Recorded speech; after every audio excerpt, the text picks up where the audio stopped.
Hola, bienvenidos al canal Narrando la Historia. Imaginen estar dentro de una embarcación militar en la oscuridad de la madrugada. El sonido del mar golpea el acero, el viento es frío y el corazón late más rápido que nunca. Frente a ustedes, una costa fuertemente defendida. Detrás no hay vuelta atrás. Es 6 de junio de 1944.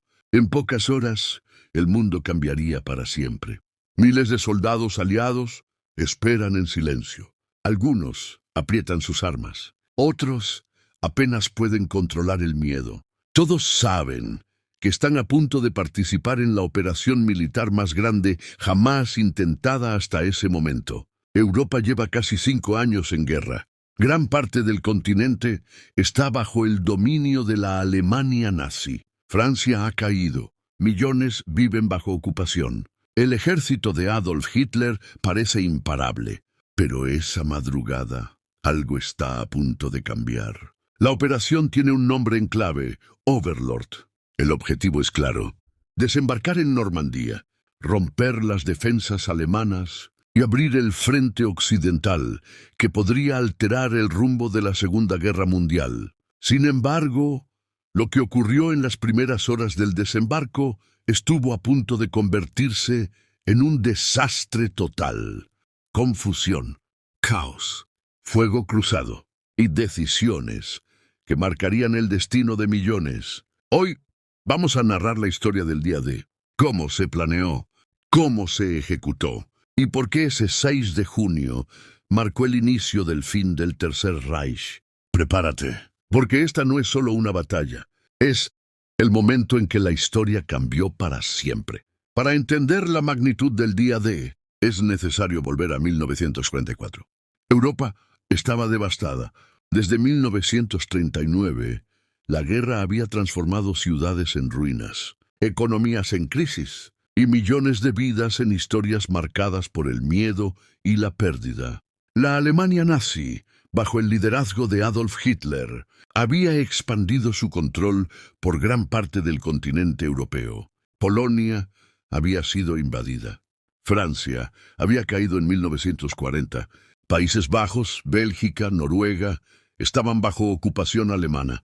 El llamado Tercer Reich parecía invencible, pero en 1944 la situación comenzaba a cambiar. En el frente oriental, el Ejército Rojo avanzaba desde la Unión Soviética, empujando a las fuerzas alemanas hacia el oeste. Las batallas habían sido brutales, las pérdidas humanas incalculables. Mientras tanto, desde el aire, las fuerzas aliadas bombardeaban ciudades industriales alemanas, debilitando su capacidad militar.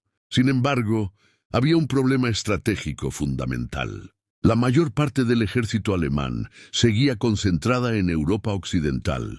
Francia continuaba ocupada, y sin un desembarco directo, la guerra podría prolongarse por años. La Unión Soviética presionaba a sus aliados. Exigía la apertura de un segundo frente en el oeste para dividir las fuerzas alemanas. Estados Unidos y el Reino Unido sabían que ese momento llegaría, pero también sabían que un intento fallido podría fortalecer aún más al régimen nazi.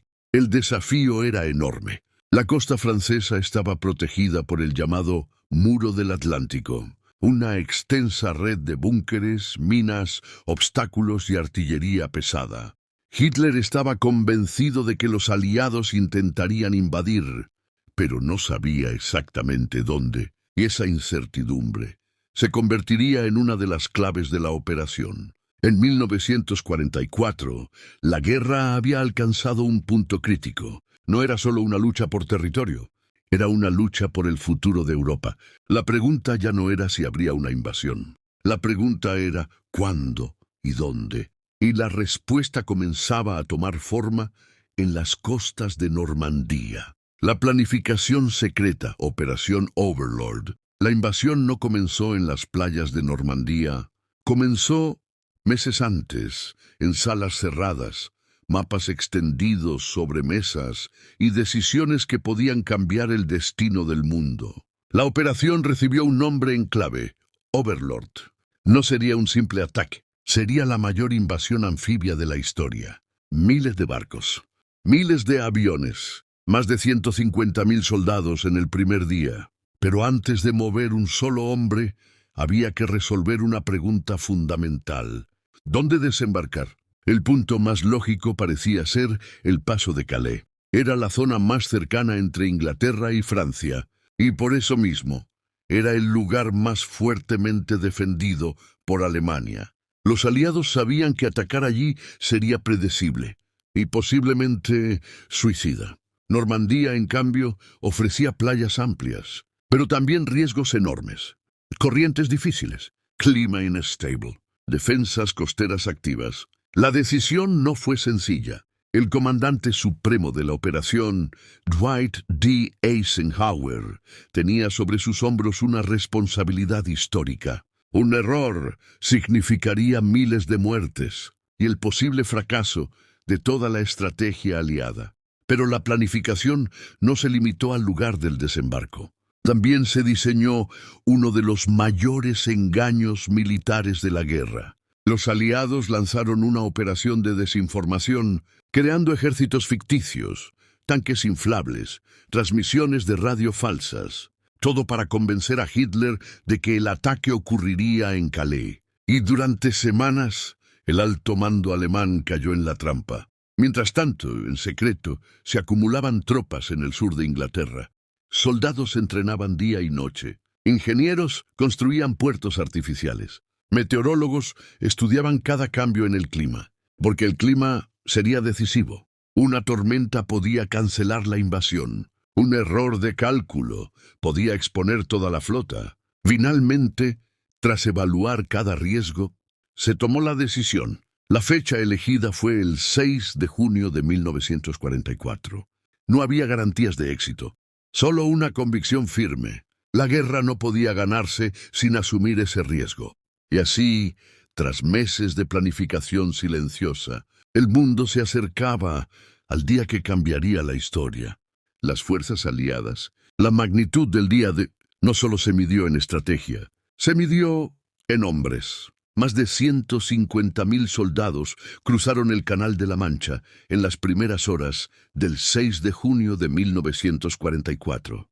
Detrás de ellos había millones apoyando la operación. Estados Unidos, Reino Unido, Canadá, 3 naciones, un mismo objetivo: romper el dominio nazi en Europa Occidental. Al mando supremo de la operación estaba el general estadounidense Dwight D. Eisenhower. Su responsabilidad era inmensa. No solo coordinaba fuerzas terrestres, también supervisaba la aviación, la marina y la logística más compleja jamás organizada hasta ese momento. Cada movimiento debía sincronizarse con precisión. Miles de barcos avanzaban en formación. Aviones sobrevolaban el cielo francés. Paracaidistas se preparaban para saltar detrás de las líneas enemigas, incluso antes del amanecer. Pero más allá de los nombres y rangos, estaban los soldados. Muchos tenían apenas 20 años. Algunos nunca habían estado en combate real. Llevaban cartas en los bolsillos, fotografías de sus familias, promesas de volver. Sabían que las playas estarían defendidas. Sabían que el fuego enemigo sería intenso. Y aún así, avanzaron. La coordinación entre las fuerzas aliadas fue crucial. Las playas fueron divididas por sectores. Utah y Omaha, asignadas a tropas estadounidenses. Gully Sword, bajo responsabilidad británica. Juno, en manos canadienses. Cada playa representaba un desafío diferente. Diferentes defensas, diferentes obstáculos, diferente resistencia alemana. Pero el objetivo era el mismo: establecer una cabeza de playa, asegurar posiciones, permitir que más tropas y suministros desembarcaran. El éxito no dependía de una sola nación, dependía de la cooperación, la disciplina y la resistencia bajo fuego.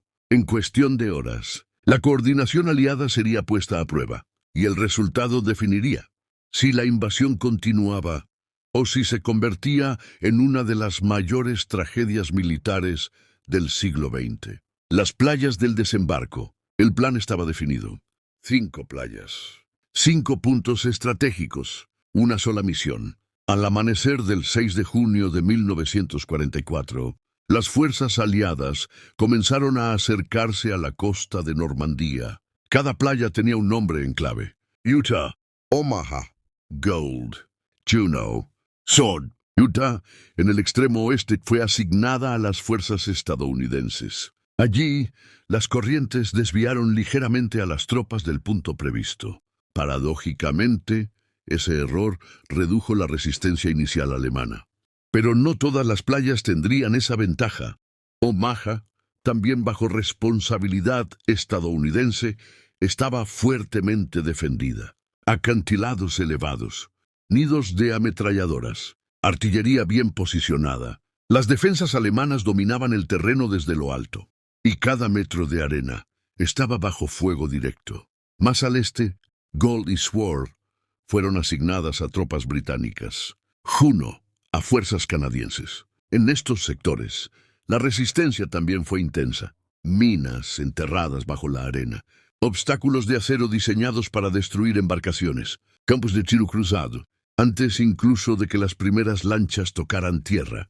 Aviones aliados habían bombardeado posiciones estratégicas. Paracaidistas ya operaban detrás de las líneas enemigas, intentando cortar comunicaciones y asegurar rutas. Pero la guerra rara vez sigue el plan exacto. El humo, la confusión, el ruido ensordecedor de explosiones hicieron que muchos soldados desembarcaran en sectores equivocados. Algunos oficiales murieron en los primeros minutos. Unidades quedaron desorganizadas. Las órdenes se perdían entre disparos y gritos. Y aún así, avanzaron. Porque el éxito del día D dependía de algo fundamental: establecer una cabeza de playa sólida. Si los aliados no lograban asegurar esas 5 franjas de arena, la invasión podría fracasar antes del mediodía. Cada playa representaba una batalla en sí misma, y en una de ellas, la situación se volvería crítica. Omaha pasaría a la historia como la más sangrienta de todas, pero en ese momento, nadie sabía si lograrían sobrevivir, ni si la operación Overlord resistiría las primeras horas de combate. El destino de Europa se estaba decidiendo, grano a grano, sobre la arena de Normandía. Omaha, la playa más sangrienta. De las 5 playas del desembarco, una se convertiría en sinónimo de caos, resistencia feroz y sacrificio extremo. Omaha. Desde el primer minuto, algo salió mal. Las defensas alemanas estaban intactas. Los bombardeos previos no habían destruido las posiciones clave. En lo alto de los acantilados, ametralladoras y artillería esperaban. Cuando las primeras lanchas se acercaron, fueron recibidas con fuego directo. Muchos soldados no lograron siquiera pisar la arena. Las puertas de las embarcaciones se abrieron y el fuego enemigo cayó sin pausa. El agua se volvió turbulenta. El humo lo cubría todo. Las órdenes apenas podían escucharse entre explosiones. Algunas unidades quedaron atrapadas en la orilla, sin cobertura, sin comunicación clara. Los obstáculos metálicos, las minas y el terreno irregular dificultaban cada movimiento. Subir los acantilados parecía casi imposible bajo aquel fuego constante. Durante horas, la situación fue crítica. Algunos comandantes llegaron a considerar la retirada, pero pequeños grupos de soldados comenzaron a improvisar. Buscaron rutas alternativas. Escalaron sectores menos defendidos. Neutralizaron posiciones alemanas una por una. No fue una victoria rápida. No fue una maniobra perfecta. Fue resistencia, determinación y decisión bajo presión extrema. Poco a poco, las defensas comenzaron a ceder. Las tropas lograron abrir brechas. Refuerzos empezaron a llegar. Y lo que parecía un desastre total comenzó a transformarse en un avance posible. Omaha dejó miles de bajas. Fue el sector más costoso del día D, pero si Omaha caía completamente, toda la operación podría haber colapsado. El éxito en esa playa, aunque logrado con enorme sacrificio, permitió consolidar la invasión. Allí, entre humo y arena, se decidió algo más que una batalla. Se decidió que la invasión continuaría, y con ello, el principio del fin del dominio nazi en Europa occidental. La reacción alemana. Mientras las playas de Normandía ardían, En el lado alemán reinaba la incertidumbre. Durante meses, el alto mando nazi había esperado una invasión. Sabían que llegaría, pero no sabían cuándo ni dónde. El plan aliado de desinformación había funcionado. Muchos oficiales alemanes seguían convencidos de que el verdadero ataque ocurriría en el paso de Calais, no en Normandía. Incluso cuando llegaron los primeros informes del desembarco, algunos lo consideraron una distracción, un engaño previo, antes del verdadero ataque. Esa duda costó tiempo. Y en la guerra, el tiempo lo es todo. El mariscal Erwin Rommel, encargado de reforzar las defensas costeras, no se encontraba en su puesto esa mañana. Había regresado a Alemania días antes. Mientras tanto, la autorización para movilizar divisiones blindadas dependía directamente de Adolf Hitler. Y Hitler estaba dormido cuando comenzó la invasión. Sus generales dudaron en despertarlo. Las horas pasaron. Las playas comenzaban a consolidarse. Las fuerzas aliadas reforzaban sus posiciones. Y las divisiones alemanas no recibían órdenes claras. Cuando finalmente se movilizaron refuerzos, ya era tarde para lanzar un contraataque decisivo. Además, la superioridad aérea aliada dificultaba cualquier movimiento alemán durante el día. Carreteras bombardeadas, comunicaciones interrumpidas, convoyes destruidos antes de llegar al frente. El mando alemán estaba dividido. Algunos defendían una contraofensiva inmediata en la costa. Otros preferían reagruparse más al interior. Esa falta de coordinación debilitó la respuesta. Normandía dejó de ser una simple alerta y se convirtió en una realidad irreversible. Para el final del 6 de junio, los aliados habían asegurado varias cabezas de playa. La invasión no había sido repelida, y lo que el alto mando nazi temía desde hacía años se había hecho realidad. El frente occidental estaba abierto, y cerrarlo sería cada vez más difícil. El papel de Churchill y Hitler. Mientras los soldados combatían en las playas, las decisiones tomadas lejos del frente también influían en el destino de la operación. En Londres, el primer ministro británico, Winston Churchill, seguía cada informe con atención absoluta. Durante años, Churchill había defendido la necesidad de resistir a toda costa. Había advertido sobre el peligro del expansionismo nazi cuando muchos aún dudaban. Y ahora, el momento decisivo había llegado. El día D no era solo una operación militar, era una apuesta política. Si fracasaba, la moral aliada podría derrumbarse, la guerra podría prolongarse indefinidamente, y la posición internacional del Reino Unido quedaría debilitada. Pero si tenía éxito, abriría el camino hacia la liberación de Europa Occidental. Churchill comprendía el peso histórico de ese día. No era simplemente una batalla más, era el paso necesario para derrotar definitivamente al régimen nazi. En Berlín, la situación era distinta. Adolf Hitler estaba convencido de que el desembarco en Normandía era una maniobra secundaria. Seguía esperando el gran ataque en el paso de Calais. Esa convicción influyó directamente en las órdenes militares. Las divisiones blindadas más poderosas no fueron enviadas de inmediato. La reacción fue lenta, fragmentada. Además, Hitler insistía en mantener un control centralizado de las decisiones estratégicas. Muchos generales carecían de autonomía para actuar con rapidez. En una guerra donde cada minuto contaba, esa rigidez resultó costosa. Mientras Churchill confiaba en la coordinación aliada, Hitler subestimaba la magnitud del desembarco. Dos líderes, dos estilos de mando, dos visiones opuestas del conflicto. Y en Normandía, esas diferencias comenzaban a inclinar la balanza. El éxito del día D no dependió únicamente del valor en la arena. También fue consecuencia de decisiones políticas, aciertos estratégicos y errores de cálculo. Porque en la guerra, tan decisivo como el combate, es el liderazgo, el avance, después del desembarco. El 6 de junio de 1944 no fue el final de la batalla. Fue el comienzo de una campaña larga y compleja. Asegurar las playas era solo el primer paso. Ahora, los aliados debían avanzar hacia el interior de Francia. Pero Normandía no ofrecía un terreno fácil. Campos cerrados por setos altos, caminos estrechos, pueblos fortificados.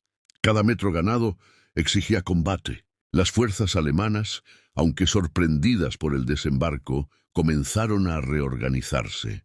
Divisiones blindadas intentaron contener el avance. La resistencia seguía siendo intensa. Durante semanas, la lucha fue lenta, desgastante, costosa. Sin embargo, la superioridad aérea aliada marcaba la diferencia. Aviones bombardeaban rutas estratégicas. Refuerzos alemanes eran interceptados antes de llegar al frente. Las líneas de suministro comenzaban a debilitarse. Poco a poco, las tropas aliadas ampliaron la cabeza de playa. Más soldados desembarcaban cada día.